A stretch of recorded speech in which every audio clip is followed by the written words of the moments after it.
收到研究生录取通知书的那天，我妈兴高采烈的准备奖励给我一套房子，我爸也豪气万丈的让我挑一辆豪车。我跟女朋友急了，她一个女孩子给她买什么房子车子，甚至挺着肚子威胁我爸妈，你们要是敢给她买，这孩子我就不生了，你们就等着断子绝孙吧。可是我哥是我们家的养子，要断子绝孙也是他断子绝孙，和我们一家又有什么关系呢？妈，我就说我肯定能考上吧，你还不信？吃饭的时候快递上门，我道谢之后迫不及待的拆开，我得意洋洋的掏出里面的东西，单手叉着腰，举着北大的录取通知书在我妈面前晃荡。我们家宝贝最争气了，之前说好了，全国的房子你随便挑500平以内，妈妈买单。我妈笑眯眯的看着我的录取通知书，大手一挥，我跑到妈妈旁边，搂住她的腰，靠在她肩膀上，嘿嘿，妈妈真好。我爸也不甘示弱，爸爸也要奖励你，保时捷、兰博基尼、法拉利，你随便挑，爸爸付钱。我乐呵呵的又跑到爸爸身边，爸爸也好。谁知一旁吃饭的哥哥女朋友林飞突然脸色一黑，狠狠把碗往桌上一摔。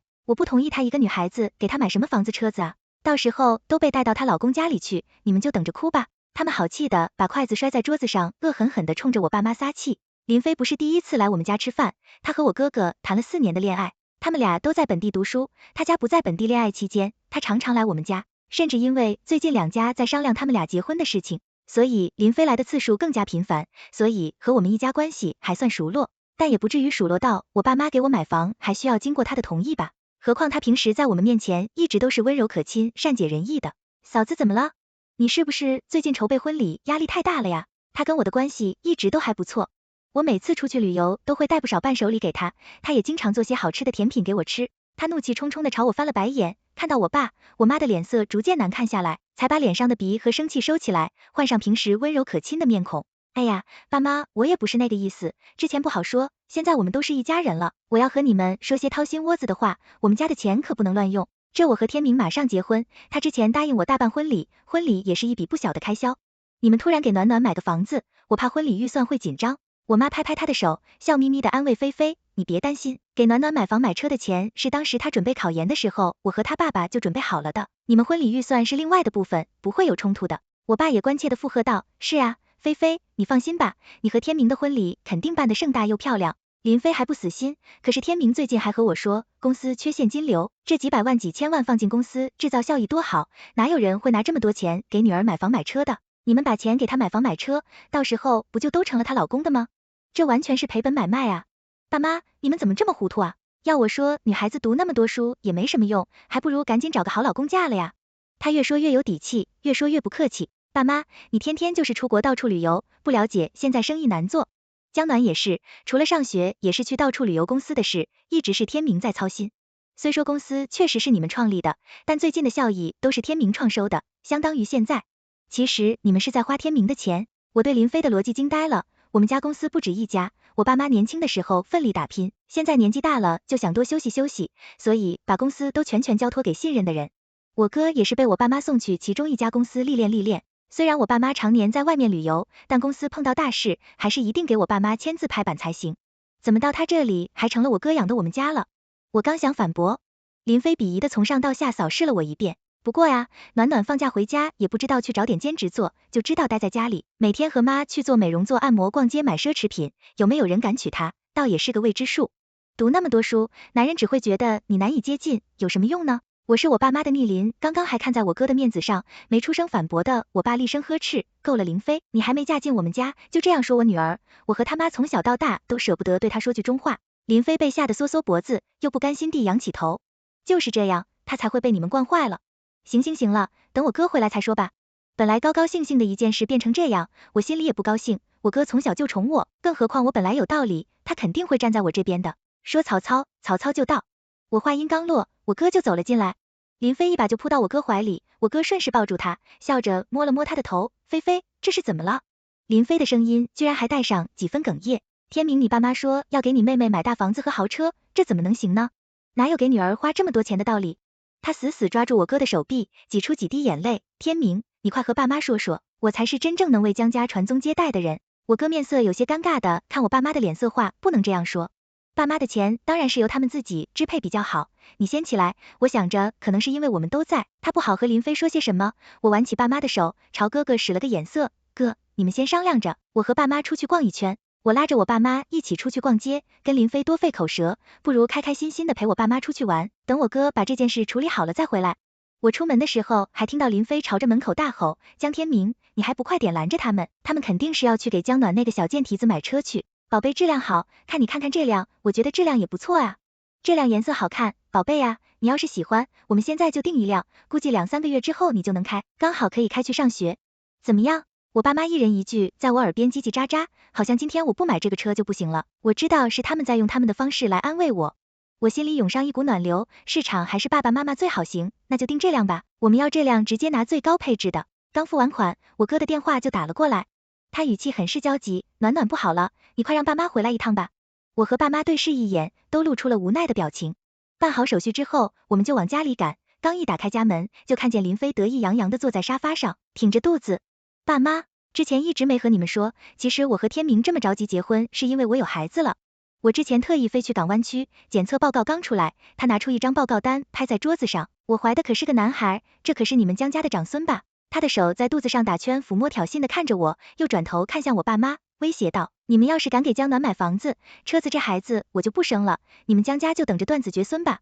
我看了一眼爸妈，他们果然脸色凝重，按我对我爸妈的了解，我爸妈很喜欢小孩。每次家庭聚会的时候，他们总是抱着亲戚家的小孩逗弄我，刚想开口表明我愿意退让一步，没想到我妈先开了口，她淡淡的看了我哥一眼，天明，你也是这样想的吗？我妈深深的看了我哥很久，眼神才从他脸上挪开，她过来拉着我的手，行，那我和你爸去和你妹妹去商量一下。我妈拉着我和我爸上2楼，走进我的房间，爸妈，我没事的，既然她怀了哥哥的孩子，我让着她点也是应该的。我本来也不想生孩子，总不能让我们江家断在我和我哥这里吧。我爸妈拉着我的手沉默了几秒，和我爸对视一眼之后，我妈似乎下定了决心，你哥哥不是我和你爸的孩子，暖暖，你不用忍。一来我们家不信奉那些传宗接代的东西，你和你哥不生孩子，我和你爸也没意见。他顿了顿。二来，其实林飞就算生孩子在血缘上也和我们江家没有关系，因为你哥哥是我们收养的。见我嘴巴张大惊讶的样子，表情凝重的妈妈忍不住笑出声来。之前我们对你和你哥一直一视同仁，家产分配上，我和你爸也不打算厚此薄彼。这么多年，我和你爸早就把他当成了亲生儿子，甚至连你都没告诉对外，只说他是放在你外婆那里住了几年才接回来。但他错就错在不应该对我们家有疑心。我看着爸妈难看的脸色，小心翼翼地问那哥哥，自己知道吗？我妈点了点头，可能就是因为他知道，所以才更想把一切都攥在手里。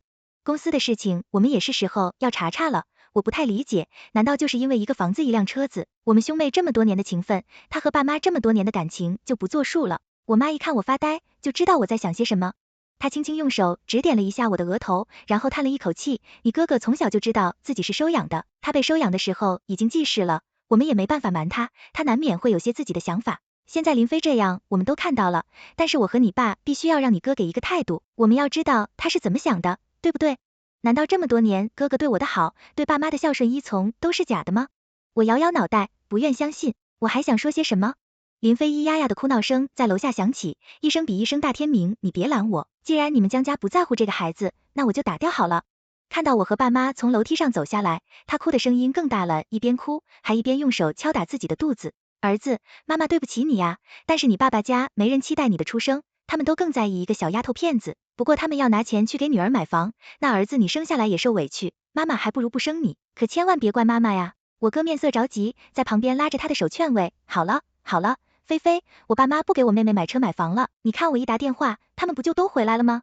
你别做伤害自己的傻事啊。林飞吸了吸鼻子，装模作样的擦了擦眼上的眼泪，撇过头去，真的吗？那你让他们保证，让他们发誓以后也不会给他买房买车。我哥拍着他的背，扭头看向我，暖暖，你和你嫂子保证一下好不好？算哥哥，求你了，他肚子里怀的是我的骨肉啊，你就和他保证你不任性了，不让爸爸妈妈给你买房买车了好不好？任性，我爸妈自愿给亲生女儿买房买车，变成了我任性。我和爸妈甚至还没走下楼梯，他们俩就迫不及待的开始做戏。可是不巧，我从这个角度刚好可以看到林飞扬起的嘴角和我哥偷偷给他比了一个 OK 的手势。我爸朝林飞的方向努了努嘴，似笑非笑的看着我，哥，天明，你不劝劝林飞吗？我哥脸上的表情僵了僵，无可奈何道，我劝他也没用啊，他就是不想让你们给暖暖买房买车，我们就先依着他哄着他，好不好？见我爸妈不说话，我哥喜上眉梢，他们答应不买了。菲菲，你别生气了，看来我哥的态度已经很明确，不好意思，刚刚爸已经给我买了辆保时捷911房子，我也想好了，选在哪里就买。在我学校旁边高楼大平层，依他哄他，凭什么我扶着楼梯缓缓走下来暴毙，看着我哥和林飞哥？你搞清楚他不是怀了我们的孩子，我们没必要伺候他，更何况你们还是在未告知我们的情况下就未婚先孕好，那我就去打掉这个孩子，你们满意了吧？林飞做事就要往外走，去见媒人去拉他，又慌了神，他迈下脚步，回头恶狠狠地盯着我们，你们真的要让江家断子绝孙吗？我哥是我们家的养子，要断子绝孙也是他断子绝孙，和我们一家有什么关系？我和我爸妈齐齐一个看向我哥，他似乎被抽走了浑身的力气，瘫倒在沙发上，不敢看向我们的眼睛。你要断，也只能断我哥的子孙，断不了我们江家的。我走到林飞身侧，附在他的耳边告诉他，因为我哥是我们家收养的。林飞摸着肚子的手骤然停住，不可置信地看着我，脸上流露出难堪和愤怒。这怎么可能呢？你们是骗我的，对不对？我哥听到我和林飞说话，本来坐在沙发上的他突然情绪异常激动，他猛地踢翻一旁的凳子，挥手把桌上的果盘扫在地上。我就知道这么多年，你们根本没把我当亲生的看待。天地良心，一直以来，我爸妈对我哥和我都一视同仁，完全没有因为他是领养的，要不然我怎么可能看不出来我爸妈是要给我买房买车，但他们给我哥也买了呀。林飞家条件不好，他家不仅拿走了他大学辛辛苦苦兼职赚来全部存款，给他弟弟在老家买了辆车，还狮子大开口和我们家要88.8万的彩礼。我哥不同意，本想晾他们家一段时间，还是我妈拉着我哥促膝长谈了一个晚上，苦口婆心的劝告他说，林飞家重男轻女，要是我们家现在不把他娶回来，晾着他和他家里人，他在家的处境会很艰难，很不容易。我妈还带着我亲自去挑了几件华美贵重的金首饰，拿着存好88.8万的银行卡，陪着我哥去了林飞家，和他父母谈结婚的事情。林飞父母看到钱和金子果然松口，当然彩礼钱他们全权支配，也不会赔一分一毫的嫁妆。我们的钱是要留给我儿子娶媳妇的，可不能给这个赔钱货。林飞的妈妈尖声喊叫，林飞啊，你命好，以后嫁进江家，到时候你弟弟大专毕业了，你记得多扶持你弟，知道吗？婆家都是外人，只有娘家才是真心实意对你好的，你100年之后还不是得靠你弟弟。当时的我怕林飞受委屈，厚着脸皮跟来，本来是想给林飞撑腰，谁知道在我们面前哭哭啼啼抱怨的林飞，在他爸妈面前乖巧恭顺，还帮着他妈说话，只是时不时向我妈抛来可怜巴巴的眼神。我妈心软，同情林飞的处境，妥协了林家的所有条件，还答应一定把婚礼办得热闹又盛大。你要这么想，我们也没办法看着歇斯底里的哥哥。我妈不咸不淡道，我知道爸妈是真的对我哥失望了，名下最重要最大的公司全权交付给他，还暗暗安排资历深的叔叔伯伯，不着痕迹的扶持他，所以我哥的事业才一直顺顺利利，从没遇到过什么挫折。我爸前几天还颇为骄傲的和我夸他，叫我多向他学习，没想到就是这样，还能培养出一个白眼狼。江天明冷静下来，拉着林飞的手，定定的看着爸妈，爸妈，如果你们一定要给暖暖买房买车，我也没意见，但我不想再当你们的儿子。我以后每个礼拜都会回来看你们，但是我想证明不靠江家我也能做很好，待会我会让我的律师把断绝关系书拿过来。江天明从脚着手，低着头不敢看我爸妈，倒站起身来，把手插进口袋，俯视着我们所有人。我心里一惊，怕我爸妈伤心，连忙偷偷去瞟我爸妈的脸色。好在他们还算平静，好，你拿过来，我和你妈就签字，我们该走法律程序，走法律程序，该发公告发公告，该接受采访接受采访，我们没意见。刚刚还神情落寞的林飞，现在站在江天明旁边，趾高气扬。天明，我倒要看看你们江家怎么办，难不成就靠一个女人？女人就应该待在家里相夫教子，出来抛头露面像什么样子？从古至今，女人本来就应该依附于男人。他眼神瞟到我身下划线上，不屑一顾的冷哼，暖暖啊，别怪嫂子没提醒你，你爸妈年纪大了，你将来能依靠的只有天明，你一个女人能做出什么大事业？既然林飞都说到这个份上了，那我们也没必要再给他们留什么情面了。送客，没过几天，江天明就送来了断绝关系书，我爸妈依法和他走了，该走的法律程序也在各大媒体上发布了断绝关系的公告。江天明再也没去过公司，我爸妈带着我去锻炼，手把手教我该怎么处理这种情况，我做得越来越好，我爸妈脸上欣慰的笑容也越来越多。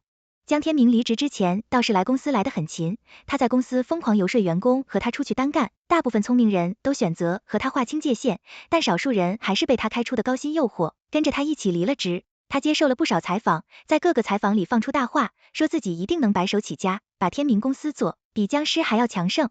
为了宣传，他和林飞还去上一档采访类综艺，他们俩优越的外形和高学历的履历，骗得不少观众大呼优秀又般配，就连我们公司的客户也被吸引去了。不少散户跑去他公司办理业务，一时间，他和他的公司居然真的如火如茶起来。就连我和爸妈在客厅看电视，也能看到他接受采访。我很感谢我的养父养母，要不是他们养育我，我没办法学习到那么多道理和知识。他遮遮掩掩的话，反而引起了网友的注意和同情。众多热心网友开始扒他的过往，纷纷涌入那条我爸妈宣布和他断绝关系的公告，打出不堪入目的辱骂。我看着评论里对我爸妈的人身攻击，气得直吹沙发爸妈，他颠倒是非，我们发个微博澄清一下。我记得我们家客厅有24小时的监控的。我爸妈相视一笑，不着急。姜还是老的辣，你爸妈纵横商场这么多年，从来不打没有准备的仗，看我爸妈这样，我才稍微放下心。果然还不到1个月就出问题了。天明公司因为产品质量问题被频频退单，姜天明忙得焦头烂额，可好巧不巧，他和林飞也被扒出了不少事情。林飞，我认识啊，和我一个老家的，她老公怎么样我不清楚，但是婆婆对她真心没得说亲，自带着88万8的彩礼来不说，姜家夫妻人不知道有多和善，每年捐款100万，怎么可能养不起一个儿子？肯定是这个姜天明做了什么对不起他们的事，你看身正不怕影子斜。我妈拿着 iPad 给我看反转的评论区，顺手把之前整理好的监控视频打包发给了众多营销号，这个手法才最合适。我妈哇一笑点下发送键，果然舆论一边倒向我和我爸妈，甚至我爸妈创业的传奇历史也被网友扒出，大肆夸奖称赞。而姜天明的公司果不其然破了产，他把之前买的房和车全都放在银行抵押，也不够不同下的巨大窟窿，他只得把之前买给林飞的奢侈品以二手卖出，不过也只是杯水车薪。现在怀孕的林飞和姜天明挤在一个不到20平方的出租屋里，窘迫的到处借钱，却没人愿意帮他们。而我接手公司之后，业务忙都忙不过来，收益直线上升，直接赚了个盆满钵满。姜天明以为以前在公司，他做出来的业务都归功于他。其实大部分上门合作的人，更多的是看上了姜家的势力，先带他出去单干。诚然，有一些公司愿意去和他们合作，但又有谁会真的相信一个小公司能干得过姜氏集团呢？无非是想从他身上牟利，或者根本就是个巨大骗局。姜天明一昧的过于相信自己的能力，他觉得凭借他的能力，无需依附姜家也能成功。可是现实却给了他一个实实在在清脆响亮的耳光。我爸妈给我在家简单开了个庆功宴，觥筹交错之间，我听见有人在门口按门铃。我穿着妈妈给我在大排订的高定礼服，款款走到门口开门，却看到姜天明穿着皱皱巴巴的西装，低着头站在门口。看到我出来，他愣怔了几秒，然后挤出一个讨好的笑容，暖暖，你不能借点钱给哥哥？砰，是我直接一把狠狠把门关上的声音。时间飞逝，9月份一到，我拿着录取通知书去报到。虽然家里离学校不远，我爸妈还是执意要把我送到学校。我妈给我买了学校附近的大平层，所以我打算把大部分行李都放在这里，有需要的时候再来拿。走进客厅，巨大的落地窗明亮澄澈，往外看去，可以俯瞰整个城市。这房子挺好的吧？你要是在学校住不惯，就住到这里来，知道吗？不用委屈自己，我妈帮我把行李放在客厅，絮絮叨叨的嘱咐着我。华为，你买了几个车位？过几天你直接去提那辆保时捷。要是你想买辆低调点的，就刷你爸给你的那张黑卡，也可以停在车位里，把行李放下。之后，我爸妈说想去学校看看，我又带着他们进了学校，却没想到一进校门就看到姜天明站在门口的保安厅里。爸不是，应该是叔叔阿姨，你们怎么来了？姜天明有些意外的看着我们，看到我之后才好像想起了什么，原来是送暖暖来上学。我爸皱起眉头，上上下下打量了姜天明一番，你也是985大学毕业的，怎么在这里当保安？姜天明苦笑道，人人都知道我和姜家闹掰，整个行业都不愿意聘用我，谁愿意为了我得罪姜家呢？他自顾自的往下说，从小我就知道我是你们收养的孩子，我怕你们不要我，所以我学习上比姜暖更努力，生活上比他更懂事，但我也会羡慕他，总是可以肆意妄为，想做什么就做什么。我一直在想，如果我是你们亲生的，会怎么样？你们会不会站在我这边？我会不会就不会落到今天这个地步？我和我爸妈的表情都毫无波澜，直到今天，他还是习惯于把功劳功归于自己，把错误归咎于别人。是他和姜家断绝关系，是他在断绝关系之后，在节目上说些模糊不清的话，也是他在看到众多不明真相的网友辱骂爸妈的时候无动于衷。我爸失望的看了他一眼，从小到大，我们对你和姜暖的待遇都是一样的，你们上同样的学校，享受同样的教育资源，他有的东西我们都会给你准备一份，我们怕你觉得自己不是亲生的，有的时候对你比对暖暖还要好，我们给他买房买车，难道没给你买？要是没把你当亲生孩子看待，我们怎么可能让你进宫？是你从小在心理上给我们贴上养父养母的标签，所以我们做什么你都不满意。你自己想想，到底是我们没把你当儿子，还是你没把我们当父母？你为了林飞脱离姜家自立门户和姜家作对的时候，你怎么不想想我们对你的养育之恩，还期望我们在你对付江家失败之后给你收拾烂摊子，怎么可能？我爸的话一句一句砸在江天明的心上，他脸色也越来越苍白。确实从小到大他都上的最好的学校，他对什么展现出兴趣？我妈尽力给他找最好的老师，大多数东西他学到一半就不愿意学，我妈也不生气，还乐呵呵的夸他兴趣广泛。要是之前那件事情没发生，我们本来就打算平分家产给你和暖暖。这句话彻底击垮了江天明，他浑身似乎彻底失去了力气，瘫坐在地上，痛苦的抓着自己的头发。怎么可能？怎么可能？怎么可能？他无力的坐在地上，嘴里嘟嘟囔囔，重复着这4个字。我深深的看了他一眼，一切种种，不过是他咎由自取。我挽着爸妈的手，继续往学校里面走去。他带着肚子，穿着白色的工作服，戴着口罩，拿着拖把拖地。我依稀记得他和江天明刚在一起的时候，虽然脸蛋漂亮，但脸色蜡黄，身形消瘦，整个人看起来营养不良，弱不禁风。他告诉我们，因为他家里重男轻女，家里好吃的东西都要让给他弟弟。从小到大他都是等弟弟吃完饭才吃东西，我妈听了心疼不已，特意让做饭阿姨给他变着花样做好吃的。大学4年，他在我们家养的猪圆玉润，白白嫩嫩，而现在的他带着肚子怀孕的人本应该更加丰腴，他的4肢却异常纤细，他的脸上身上被太阳晒黑了很多，正辛苦地拿着拖把拖着厕所，我心里生出了一丝恻隐之心，他终究也算是个可怜人。更何况，如果不是怀上了江天明的孩子，他也不会这么辛苦。我看了一眼爸妈，刚想走过去宽慰他几句，就看到几个和他穿着一样工作服的人走上去寒暄。小林啊，你这怀着孕还来工作啊？林飞摸了摸肚子，有些难堪。是啊，最近我老公遇到点困，又想起什么，露出骄傲的表情，但我怀的可是个男孩。哎呀，现在男孩女孩都一样，都是家里的宝贝。林飞撅起嘴，这哪能一样？女孩能为家里传宗接代吗？这女孩啊，以后都是要嫁人的，还是男孩好。他似乎没看到其他人意味深长的表情，自顾自的继续往下说，这女孩呢，彩礼还得带去别人家。之前我老公的爸妈还想给他妹妹买房买车，要我说家里的钱就应该全给儿子给女儿，以后还不是便宜了。别人要是我呀，我就把钱全留给儿子。一阵沉默之后，一个年长点的阿姨把手臂抱在胸前，嗤笑着发问，哦，我想起来了。我说，你怎么这么眼熟呢？我看过新闻，你老公就是那个和江家断绝关系的养子吧？我看过娱乐新闻的，说是人家江家给亲生女儿买房子，你和你老公在旁边唧唧歪歪吧，真够搞笑的。人家的事情再怎么也轮不到你们这2个外人说话，就算你老公是江家亲生的，你也不应该去管人家爸爸妈妈的钱要花在哪里吧。你老公现在在门口做保安对吧？你们俩现在的工资加起来也就月薪6000，租个房子加上日常开销，养个孩子都是问题，还想着给儿子买房买车呢。将来有没有姑娘看上你儿子都是个问题。众人哄堂大笑，我和我爸妈也忍不住笑出了声。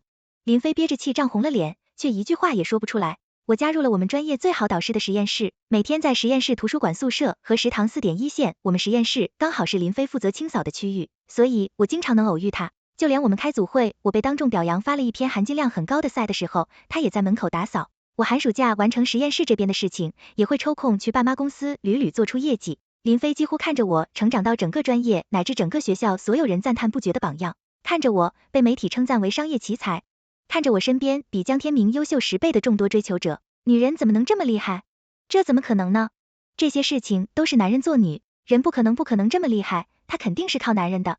对，肯定是靠男人。我拿到国外顶尖大学博士 offer 那天，林飞坐在我实验室门口，把拖把放在一边，缩成一团，靠在墙上神神叨叨的碎碎念。我偶尔回学校附近房子的时候，也会碰到江天明，他每次看向我的眼神很复杂，极度后悔、自卑、愤怒、伤心，他们的未来一眼就可以望到头。全文完结。